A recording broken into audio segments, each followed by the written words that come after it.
Bom, eu sou a Lisiane Bizarro. Hoje eu vou falar sobre as deficiências e as incertezas na divulgação da ciência. Vou começar falando sobre as deficiências que existem na ciência ou na divulgação da ciência. A gente tem alguns paradoxos que a gente vai ter que analisar, né? O primeiro paradoxo é um paradoxo econômico em relação à divulgação da ciência. Se a divulgação da ciência é super importante para o desenvolvimento econômico dos países e o desenvolvimento econômico do mundo, seria tão importante na produção de bens e de serviços, como é que esse conhecimento científico que avança tão rapidamente, especialmente no final do século XX, no início do século XXI, não nos trouxe grandes melhorias tecnológicas? Como é que a gente não está assim,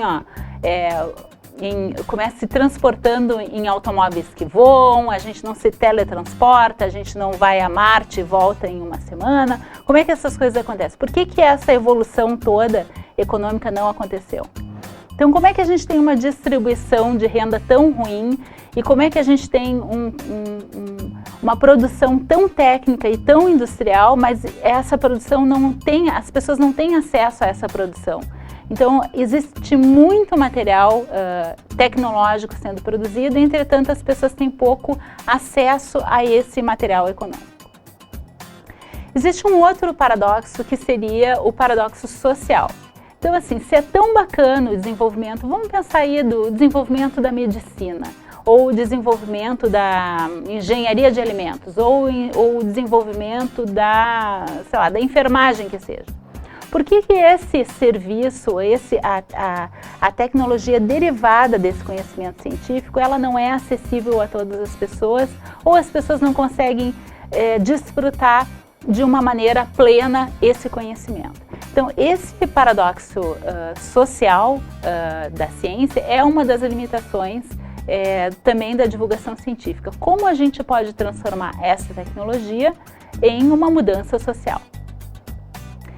E tem também um paradoxo epistemológico. A gente nunca, talvez na história da humanidade, tenha atingido uma capacidade de conhecimento sobre o ser humano, sobre a natureza, sobre os fenômenos, tão complexo quanto agora. Entretanto, a gente tem uma limitação de como a gente reverte isso num conhecimento sobre a própria ciência, sobre a forma de conhecer. E cada vez esse conhecimento vai ficando mais lacunar e mais parcelado e menos capaz de uma transformação social e da própria ciência também. E tem também o paradoxo cultural. O paradoxo cultural é essa dificuldade que a gente tem de absorver toda essa informação científica que está disponível. Então a gente tem vários livros, a gente tem websites, a gente tem programas de televisão, a gente tem páginas no Facebook, a gente tem os próprios artigos científicos. Quem tem contato com a literatura científica toda semana tem assim, milhares de oportunidades de aprendizado com novas publicações científicas que são feitas. Como filtrar isso? Como aproveitar esse conhecimento? Como perceber o quanto ele adiciona à parcela de conhecimento que já existe? Numa ideia que a gente tem, talvez culturalmente e talvez também epistemologicamente, da necessidade da novidade, que é uma necessidade social e cultural atual, entretanto ela não corresponde a um valor da ciência. A ciência se faz pelo conhecimento cumulativo e não necessariamente pelo conhecimento novo. O conhecimento novo, eventualmente, ele é transformador, mas ele não é imediatamente transformador. Entretanto, o conhecimento que as pessoas querem ter sobre ciência é daquilo que está sendo produzido de mais novo. Então, esse paradoxo entre aquilo que a gente espera da ciência e aquilo que a ciência realmente consegue oferecer é um meio de campo que tem que ser resolvido através da divulgação da ciência. E a gente tem diferentes formas de resolver isso historicamente, como a gente viu antes, né?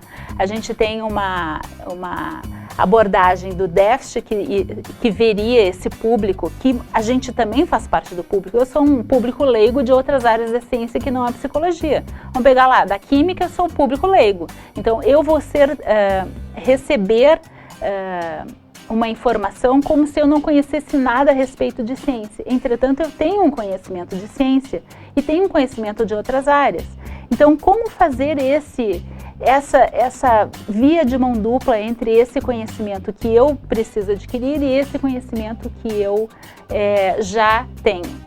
E assim, as diferentes pessoas vão ter diferentes acessos a toda essa amplitude de conhecimentos e as suas experiências. Como resolver isso, né?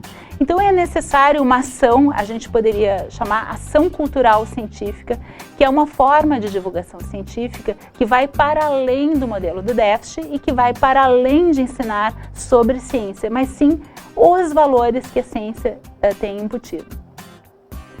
E aí eu vou entrar na segunda parte, que é, além de falar sobre as deficiências, a ideia é a gente falar sobre as incertezas. O que acontece nessa comunicação entre pesquisadores, e vamos colocar assim o papel dos jornalistas, mas na verdade não são os jornalistas, mas é o público em geral.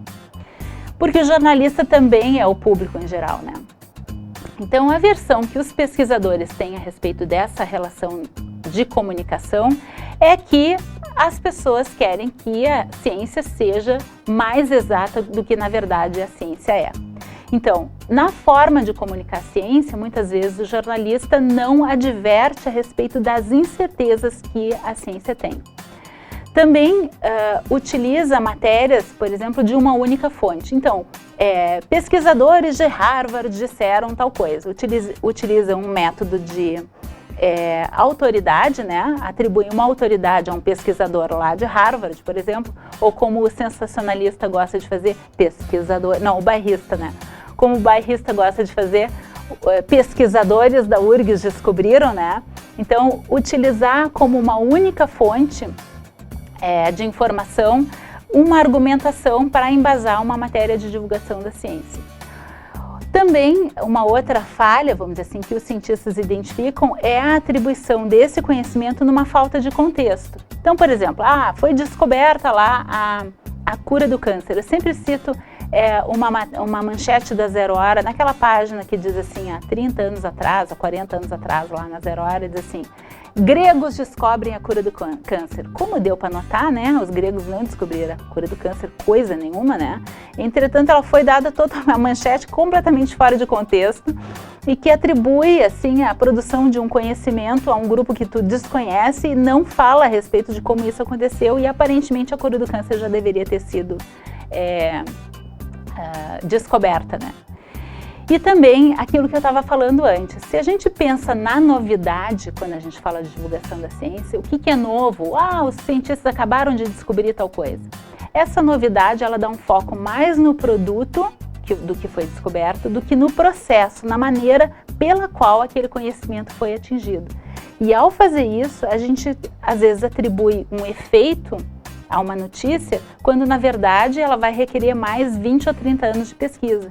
Então, tu, por exemplo, divulgar uma pesquisa sobre a chamada cura do câncer em pesquisa com camundongos é ignorar que tu vai ter muitos anos de tentativas clínicas e provavelmente não vai dar em nada aquilo ali, porque boa parte dessas descobertas acabam não revertendo numa tecnologia que seja útil ou seja viável ou seja segura para ser aplicada com seres humanos.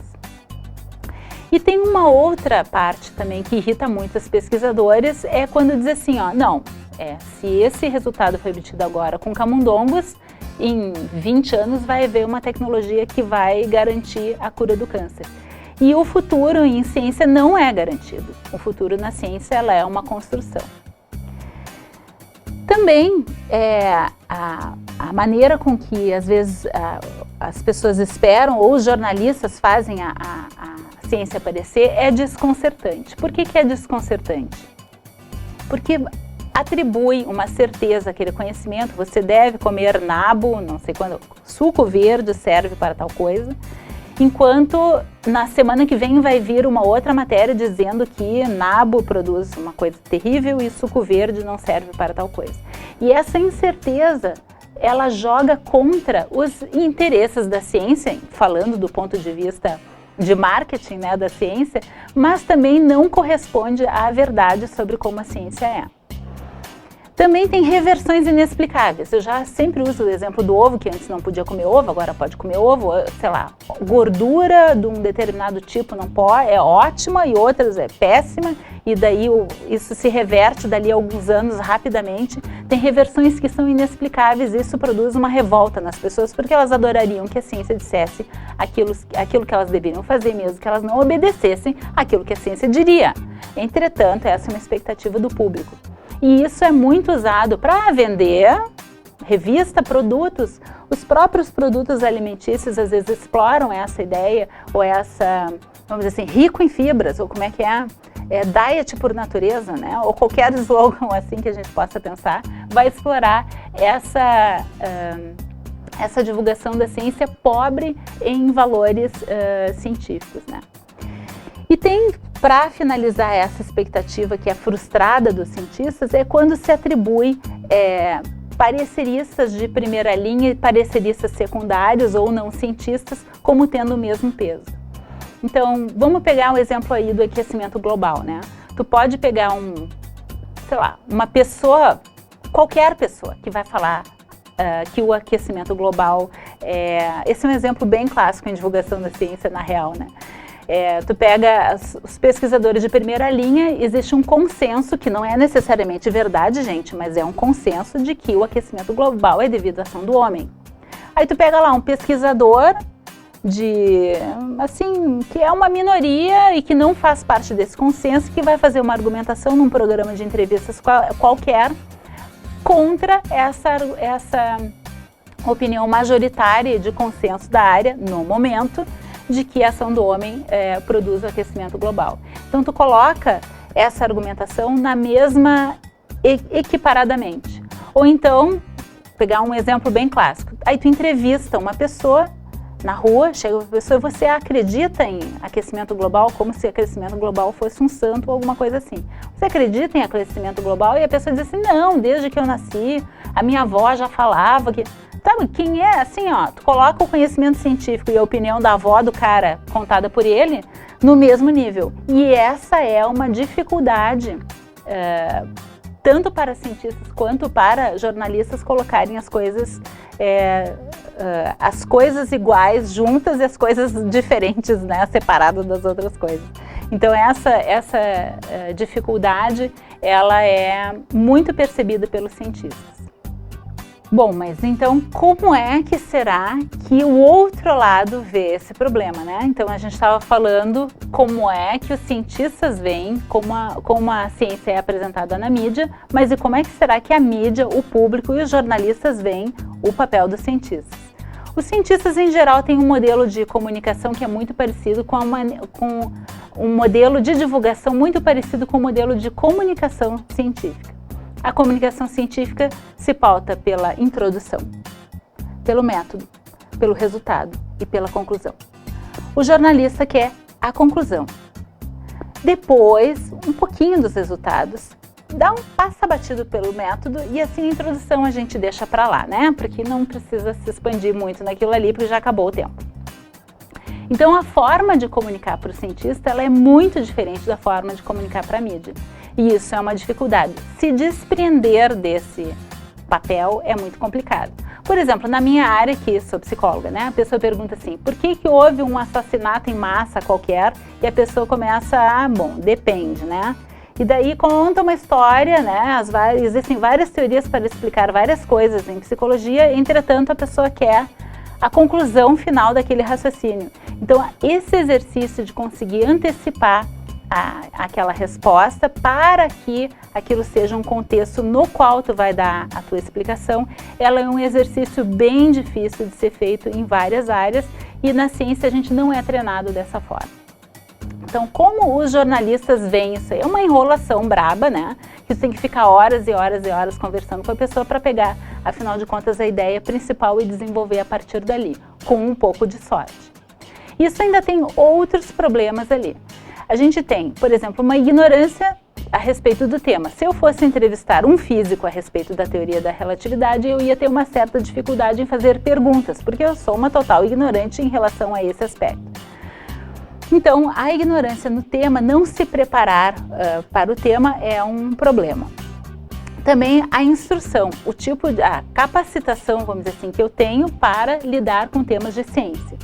E também as minhas experiências com seja lá qual for o tema que eu vou trabalhar, ou que eu vou fazer uma matéria, ou que eu vou fazer a divulgação, e também os meus valores individuais. Vou dar um exemplo da minha área ali. Eu trabalho com, por exemplo, o uso de drogas em adolescentes, ou uso de drogas na infância. Com frequência eu dou alguma entrevista ou falo sobre isso aí.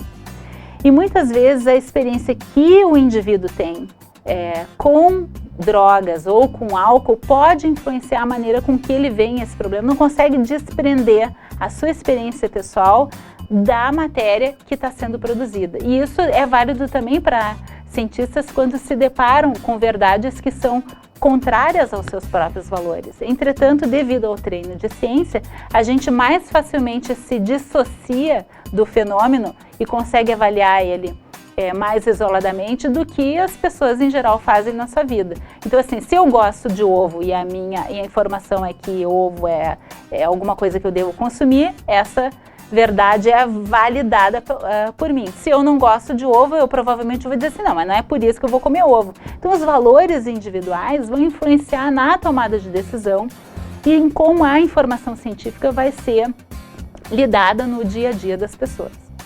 Então, os modelos de cobertura da mídia, eles vão ser influenciados por quem faz a mídia, que também é uma produção humana, assim como a ciência. Então, a formação, a capacidade de compreender sobre a temática, as experiências anteriores de quem está fazendo a matéria e os valores pessoais vão influenciar nisso aí. E tem outras coisas que são do trabalho de quem faz a mídia, né? As rotinas da mídia, as demandas organizacionais do veículo no qual a pessoa trabalha, né? A tal da novidade e relevância que eu estava falando para vocês, que seria o quanto aquele conhecimento vai ser novo, vai ser sensacional, vai ser bombástico e vai ser capaz de vender, vamos dizer assim, aquela notícia. E também quando essas mensagens da divulgação da ciência são dirigidas para públicos específicos. Vou dar um exemplo. Trabalha lá numa revista que é financiada pela indústria farmacêutica para ser dirigida para pacientes que estão em sala de espera de médicos, sei lá, obstetras, por exemplo, ou de dentistas. Então, o tipo de mensagem, o tipo de matéria, o tipo de assunto, de temática e a maneira com que ele vai ser apresentado vai ser totalmente enviesado em função do interesse daquele veículo específico ali. Então, a capacidade que a gente, enquanto público, tem de avaliar essa informação e conseguir dissociar ela das rotinas da mídia, que precisa produzir, muitas vezes, muito rapidamente um tema, das demandas organizacionais, que pode ter um interesse de quem financia e da própria existência daquele veículo. E também da pessoa por trás daquela matéria, que não é capaz de dar conta da totalidade daquele fenômeno, que a gente vai ter que usar outros recursos. Essas são dificuldades da divulgação da ciência na atualidade. Muito antes, se a gente pensar lá na outra aula sobre um texto lá de 1931, falando sobre divulgação da ciência, utilizando rádio e jornal, bom, eram 2 veículos e era isso. Até um livro ser escrito sobre aquilo ali e até as pessoas terem acesso a esse livro demoraria muito tempo. Então, a limitação na quantidade de fontes, ela não é mais uma realidade. A gente tem fontes infinitas a respeito dessa temática e a gente pode se deparar com conflitos. Esses conflitos de informação que, por vezes, vão falar a favor de uma ideia e contra a mesma ideia, eles são naturais em ciência e naturais da construção do conhecimento científico, mas eles podem parecer para o público uma incerteza ou uma dúvida dos cientistas em relação a uma determinada temática, desconhecendo que é dessa dúvida que a gente produz mais ciência e mais conhecimento. Então, ao transmitir o conhecimento científico para o público geral, o desafio é conseguir jogar com essas incertezas, com a ignorância de quem está transmitindo o conhecimento e de quem vai receber esse conhecimento, e também a parte que a pessoa já sabe sobre ciência, e como também transmitir as certezas possíveis da ciência para que esse conhecimento possa ser utilizado como uma forma de apoiar a tomada de decisão das pessoas no seu dia a dia. Apreciar a natureza do conhecimento científico é o grande desafio da divulgação da ciência nos tempos atuais. A pessoa conseguir adquirir a capacidade de discernir o conhecimento científico que é produzido e é confiável do conhecimento científico que é apenas uma novidade no momento e que provavelmente não vai se manter compondo, vamos dizer assim, colaborando com a ciência no futuro.